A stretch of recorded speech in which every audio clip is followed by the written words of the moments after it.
da noite, no oferecimento de Faculdade Inspirar, move a sua vida. Totaline, a maior rede de ar-condicionado e eletrodomésticos do Brasil, loja própria da empresa Midea Carrier.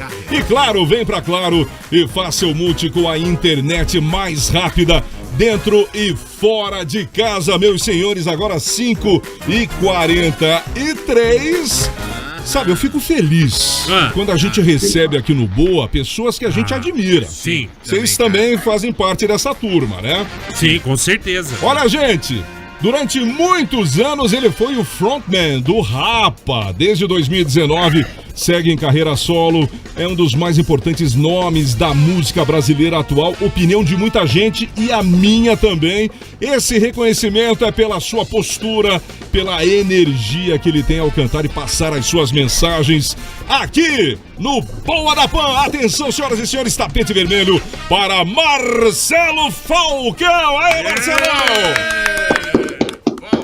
Um salve para todos vocês, pô. Felicidade, obrigado pelas palavras. Que é isso? E obrigado o carinho de vocês e uma longa história com Curitiba, né? É verdade. Cara, olha só que engraçado quando as pessoas falam.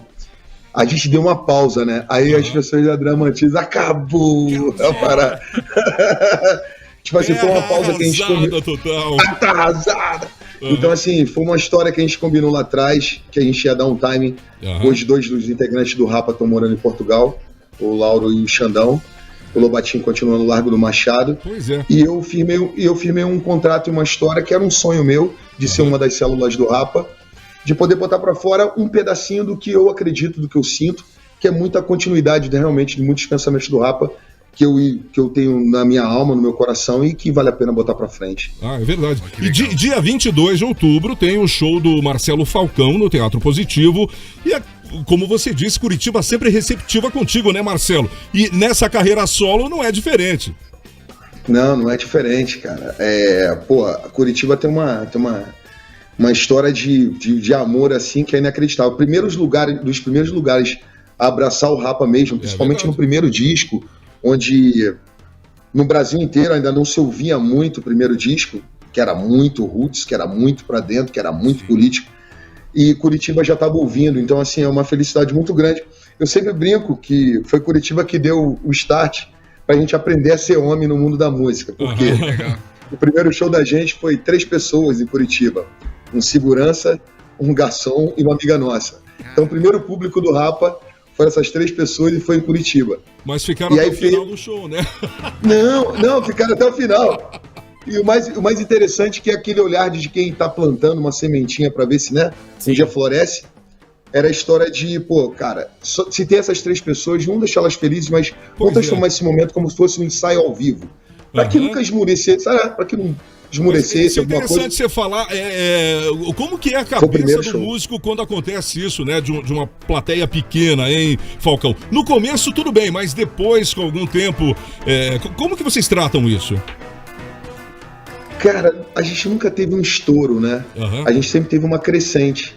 De cada trabalho a gente tem a oportunidade de gradativo, poder cada trabalho mostrar o que a gente pensa, mostrar o que a gente acredita e tal, e ser da nossa forma ali, a nossa diversão, nosso momento político, nosso momento de desabafo, nosso momento da gente ser o que a gente sempre sonhou ser uma voz que possa prolongar a positividade na história. Legal. Por mais histórias e debates que existam, eu acho que a continuidade é essa, que a mensagem seja passada, mas com leveza e com firmeza sempre, entendeu? Então, e quando você me pergunta isso, cara, por ter sido uma história dessa de crescente... construção, né? De construção. Quando você se vê numa situação dessa ali no começo, é só essa que você tem. Só essa existe. Não existe outra. O único lugar que existia antes desse show de 3 pessoas... era um lugar de ensaio nosso no fundo do ensaio da casa de um amigo nosso. Então, assim, a gente já tinha dado um upgrade, saiu da casa, dos fundos da casa do amigo e tá tocando em Curitiba de ônibus. Então, acho que esse acreditar o tempo todo, em cada vez que a gente subia no palco, acho que fez a nossa vida girar e eu penso nisso também até hoje. E eu acho que esse é o lance, né? Ver essa... Eu acho que às vezes falta para as pessoas encarar como uma mudança mesmo, né? De falar, a gente já evoluiu, a gente saiu do ensaio no fundo da casa do amigo para tocar em outro lugar e tem gente que talvez pensa diferente disso, né? A pessoa acha que, olha que 3 pessoas e tal, e não vê do jeito que você vê. Você tinha do dito... fundo, você falando aí, do fundo do meu coração, desculpa te interromper, porque é raros momentos que a gente se encontra assim, e a gente falando sobre essas coisas. Cara, eu juro pra você, a única coisa que existia nesse pensar da gente junto é que a gente era capaz de mudar tudo que estava ao nosso redor. Então, as pessoas que ouviam a gente tocando numa época de Cidade Negra, de Skank, as pessoas ouvindo Rapa, era uma felicidade tão grande, esse sentimento de tipo assim, tem alguma coisa aí, tem um borogodó aí, tem uma parada aí. Então, assim, o primeiro lugar de descobrir não foi no Rio, não foi na nossa cidade, nem em São Paulo, foi Curitiba. E eu falo isso de coração. Bacana pra gente aqui de Curitiba, né? Ó, Viver Mais Leve Que o Ar foi o teu primeiro trabalho solo, lá em 2019. Um álbum cheio de positividade, de espiritualidade. Mostra o Marcelo Falcão mais good vibe, digamos assim. Essa é a pegada também desse segundo álbum, hein, Falcão? Cara, o primeiro álbum eu precisava botar um sentimento que tava brotando no meu coração de eu vivi lá atrás uma história de ter abraçado uma criança e descobri depois de 4 anos que ela não era meu filho. Eu criei a pessoa com meu nome e tudo. A menina era da França e tal. E foi um sentimento frustrado que eu perdi um filho vivo. Caraca, eu era pai, agora eu não sou mais. E ficou esquisito um tempo que eu tive que me afastar. E na história do Rapa da pausa, vem a história de eu conhecer minha mulher na Austrália.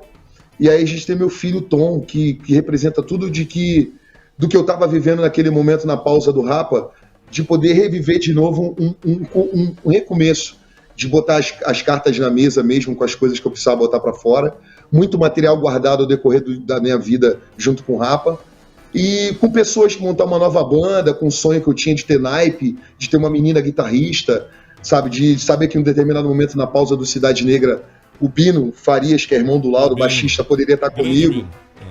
E eu abraço toda a equipe do Rapa que na pausa ficaria órfã, né? E eu queria dar continuidade a uma equipe que me carrega no colo, faz com que eu me sinta o mais importante do mundo naquela hora, daquelas 2 horas de show. Então, abracei minha equipe, falei, galera, vou continuar. Os próprios meus amigos, meus sócios me incentivaram. Então, assim, nas células de sermos 4, eu botei pra fora um sentimento que estava brotando no meu coração, que era desconhecido pra mim, essa história de ser pai, e que a vida tinha muita importância e continua tendo. No momento que, na sequência, 2 anos depois, tudo que a gente se fala é de preservar a vida, né, que vem a pandemia. Então, fico muito feliz que 2 anos antes eu estava tendo a oportunidade de estar falando de uma parada que eu acredito sempre, cara.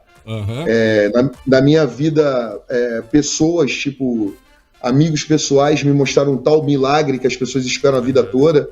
A pessoa se curar de uma determinada doença. A minha tia, que eu fiz a música Anjos, né, no último disco de Estrada do Rapa, foi feita para minha tia, e essa música salvou o tratamento da minha tia, da cura do câncer. Então, são várias histórias, cara, por um propósito que seja muito maior do que qualquer coisa, qualquer música, qualquer história, que eu continue falando que eu acredito.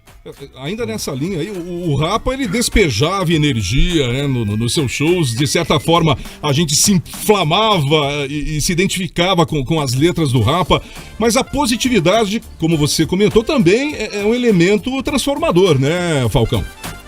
Pô, meu amigo, com certeza, Edson. Pode ter certeza que se eu vi alguma coisa mudar na minha vida, foi ouvir que não ia rolar. De todos os lados, tirando meus familiares e alguns amigos muito próximos que estão comigo até hoje. Tirando isso, todo o resto era um profundo pesar de que mesmo que eu depositasse uma energia, as pessoas falavam assim, não, a gente não acredita em você. Mas a única pessoa que tem que acreditar em mim sou eu mesmo. Então ter um dia encontrado 4 caras especiais na minha vida que eu amo para um sempre infinito, que é o Lobato, o Laurinho, o Xandão, o Yuka e também o Nelson Meirelles, que foi o cara que foi o cérebro de tudo isso acontecer. Então, assim, cara, eu ser uma célula de um dia estar ali com meus amigos na história, a gente falta entregar um disco pela Warner ainda, e eu tenho um contrato de 3 anos com a Virgin. Então, assim, muitas especulações, muita conversa, mas, cara, o meu amor e o meu respeito pela escola Rapa de ser me ensinou muita coisa na vida, os pés no chão o tempo todo, e ter feito o que eu mais amo, cara, que é cantar para as pessoas, e eu continuo fazendo isso, e quem sabe ali na frente a gente não se esbarra de novo, pra gente continuar depositando essa energia positiva que a gente ama passar. Tomara. E você falou sobre sempre ter uma mensagem, uma história por trás daquilo que você canta e que você leva pro público. Você falou da música Anjos e tal. Eu queria saber qual é a música que o Falcão tem mais carinho, e se puder falar um pouco da história, o que aconteceu. Eu sei que, lógico, gosta de todas as músicas que você lançou, mas assim, alguma que você tem um carinho especial e tal pra contar pra gente. Cara, eu acho que o carinho se baseia nessa história da música transformar a nossa vida, né? Uhum. Então, assim, o primeiro disco foi muito importante com o Rapa, e aí quando a gente tava pra lançar o segundo, a gente já tava quase sendo pra ser mandado embora da gravadora. Caramba! E o cara que abraçou a gente naquele momento falou assim, que era o diretor artístico, falou, se eles forem, eu vou também. E aí a gente encontra o Liminha, que hoje é o meu amigo pessoal, a gente se chama de Neném, produtor do mais renomado, do Mutante do nosso país, meu amigo pessoal, e o Liminha abraça o Rapa ali naquele momento, e aí 3 anos depois, com Hey Joe, vai acontecer alguma coisa. Então assim, passado do começo até chegar, já tinha passado quase 8 anos, 9 anos. Uhum. Então assim, a gente foi sentir um gosto de que era a estrada, que era viajar, com uma dificuldade que outras bandas ao nosso redor já tinham tido um jargão que tinha propiciado naquele momento elas até botar na cara mais rápido, tipo Nação Zumbi, com Mangue Beat, Planet Hemp, com a maconha, e a gente muito social, né, cara? A gente veio de um lugar do subúrbio do Rio, onde a consideração vale mais do que dinheiro, vale mais que qualquer coisa. Então, a gente sempre quis, qualquer degrau que a gente crescesse, né, a gente queria estar com essas pessoas em projetos que a gente acreditava, que hoje em dia o projeto Nós no Morro, conhecido por ter pego os atores de Minha Alma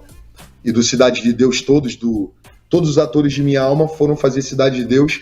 Eu sempre olho Minha Alma como um mini Cidade de Deus, assim, sempre com carinho, porque o diretor, falecido, querido Breno Silveira, morreu agora, esse ano, Deus o tenha, a Katia Lunes, todo mundo que trabalhou no Cidade de Deus, antes trabalhou no Rap, e a gente tinha sido premiado aqui e lá fora.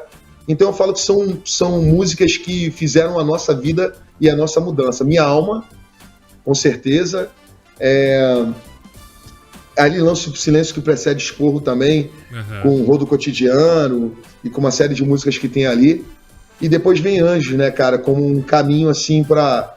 Não perca a esperança, bicho. É difícil pra caramba. Não é molezinha, ninguém vai te dar molezinha. Então, assim, você tem que batalhar, parar de reclamar, abaixar a cabeça no que você acredita e se empenhar nisso. Foi o que a gente fez, sabe? Eu não vejo nenhuma... Como é que eu posso te dizer? Nenhuma vantagem em nada que a gente na carreira tivesse ganho para que a nossa música tivesse chegado em algum lugar, a não ser os fãs mesmo, o público abraçando e chegando junto.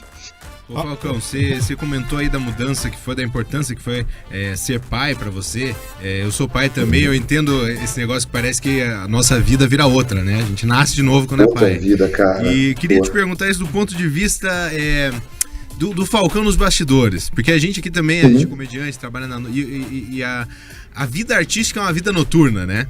E aí, depois que você virou pai, já tá naquele negócio de acabou o show, só quero ir pra casa, ficar com o filhão, tá ficando mais caseiro?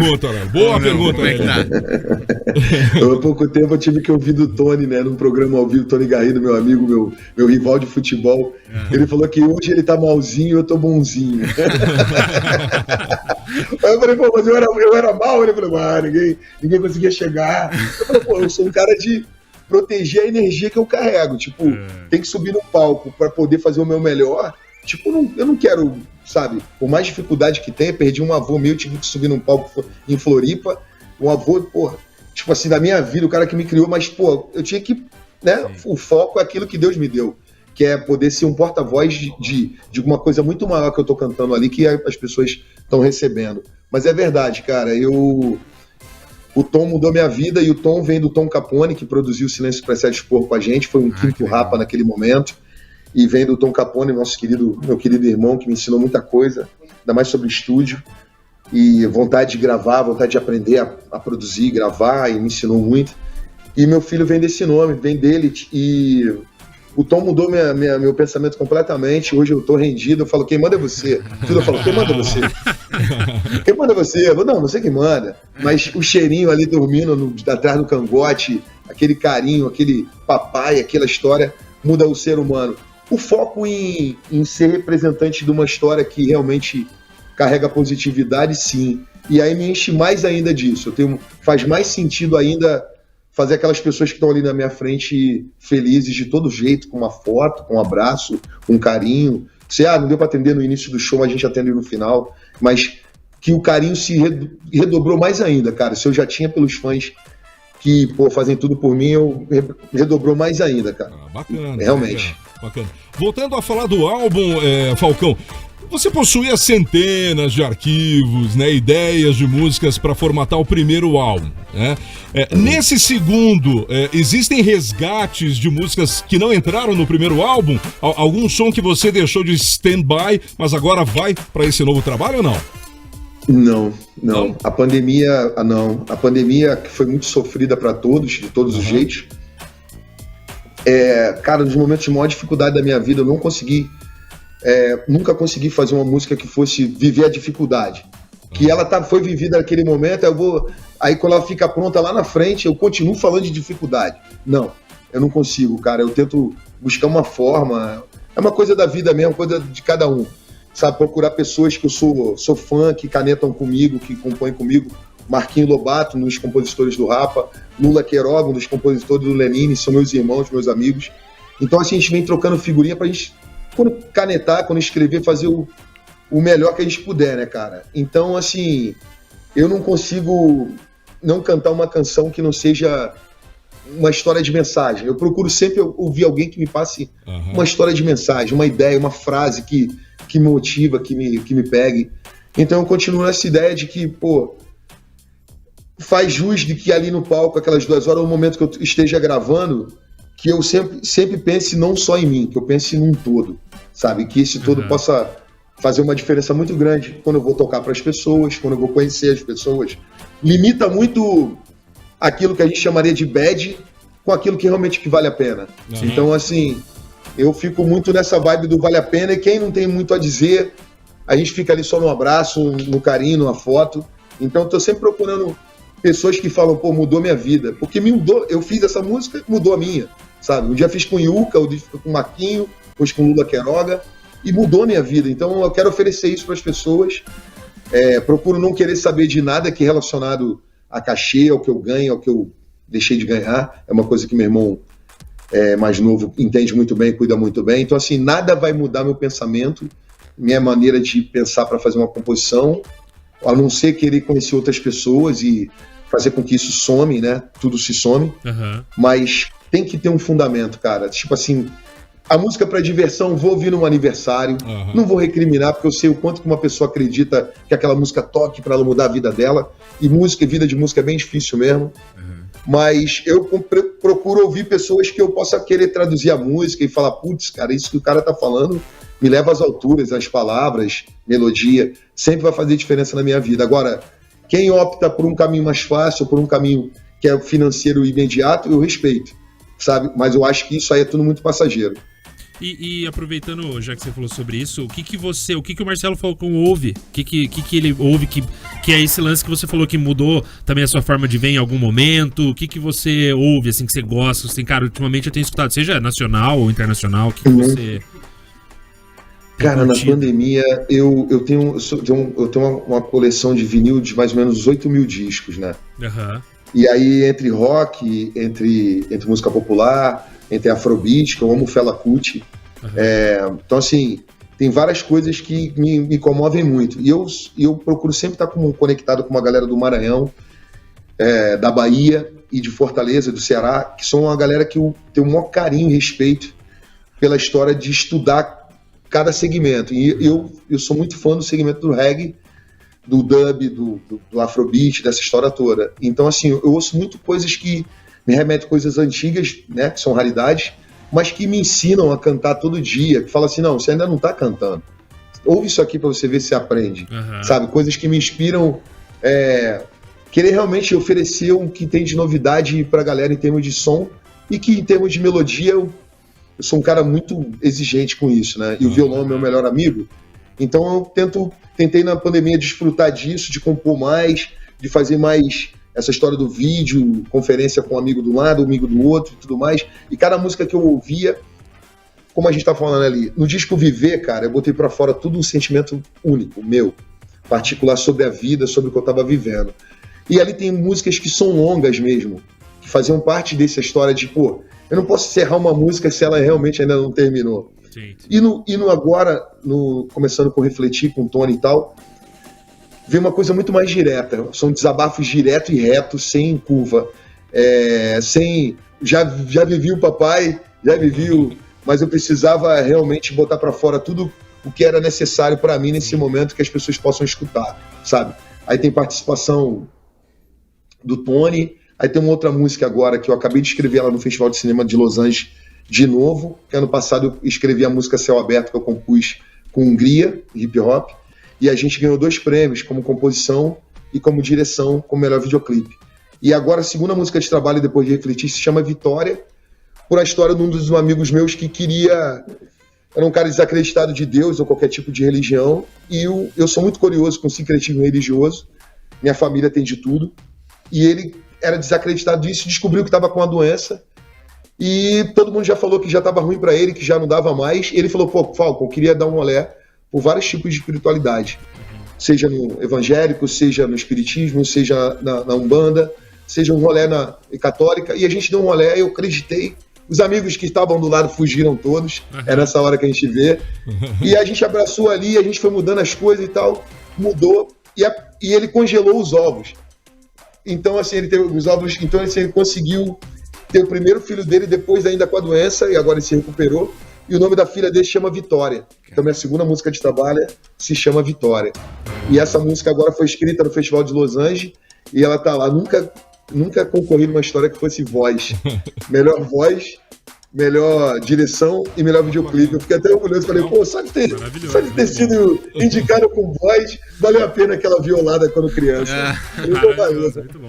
Falcão, e tem outras parcerias nesse álbum que prometem, né? Orochi, Lennon, Cintia Luz, mas tem uma também do seu Ademir Custódio, seu pai. Ele compôs contigo a música Refletir, é verdade? Não, meu pai, tipo assim, eu sempre tento voltar. Tem 2 lugares que eu nunca deixei de quando eu volto de show, num domingo, por exemplo. Já chega no meio do dia, né? Hoje eu tenho um filho, a voltar para casa ficou mais rápido. Mas eu sempre volto, ou eu vou para casa dos meus pais para finalizar o domingo com eles ali sofrendo com o Flamengo, ou eu pego, ou escolho uma comunidade que eu tenho, graças a Deus, essa consideração do Rio de Janeiro. Não é nada sobre ser assaltado ou não, é sobre eu poder entrar em qualquer lugar que eu quero. E sempre faço isso, escolho a Rocinha, o Complexo do Alemão, o Complexo da Maré, e vou tomar uma cerveja. E nessa eu fui para casa dos meus pais. E eu chego lá e meu pai falou só essa frase, falou, o melhor dia deve ser hoje. Porque tava eu, ele e minha mãe, meu irmão não podia estar. A gente olhei aquela ceia ali, meu pai fazendo comidinha de domingo. Uhum. Meu melhor dia deve ser hoje. Aí que dali foi uma explosão de emoção no meu coração. E aí, quando eu registrei, botei um pedacinho do nome dele, ele ficou puto comigo, ó. Contando de primeira mão. Porra, você botou meu nome nessa porra, cara! Quem botou você botar isso, cara? Eu falei, não. Aí eu falei, mas seu Ademir, toda vez que eu ouvisse a música, eu ia falar, porra, mentiroso, safado do caramba, tirou seu Ademir. Não, Ademir, você tem que sentir esse gostinho de ter sido um contribuidor para que alguma coisa muito importante ali na frente faça sentido. Muito bem. Gente, estamos com Marcelo Falcão, que vai se apresentar dia 22 de outubro aqui em Curitiba, mas nós já estamos antecipando esse papo com ele. Marcelão, nosso tempo tá estouradaço aqui, a gente queria ficar até às 7 contigo, mas não dá. Seguinte, faz o convite pro pessoal pintar o teu show em outubro, vamos lá? Pô, rapaziada, um convite de coração, que saudade de vocês. Depois eu vou reunir todo mundo, até fã. Vamos um tal do Costelão depois, que o Costelão daí é brabo, é bom de cara. Opa, sabe das coisas, Mas falando de música, rapaziada, Curitiba é exigente e merece o melhor do melhor. Eu espero poder aí, nessa minha ida, aí, fazer o melhor do melhor pela música que é o que eu mais amo. Obrigado vocês aí da Jovem Pan, Curitiba. Obrigado público, e a gente tá aí juntinho, fazendo esse show maravilhoso para todos. Valeu, senhoras e senhores, Marcelo Falcão aqui no Boa. Até outubro, tá, Marcelão? Abraço! Obrigado, abração. Obrigado. E lógico que a gente vai tocar Marcelo Falcão aqui no Boa.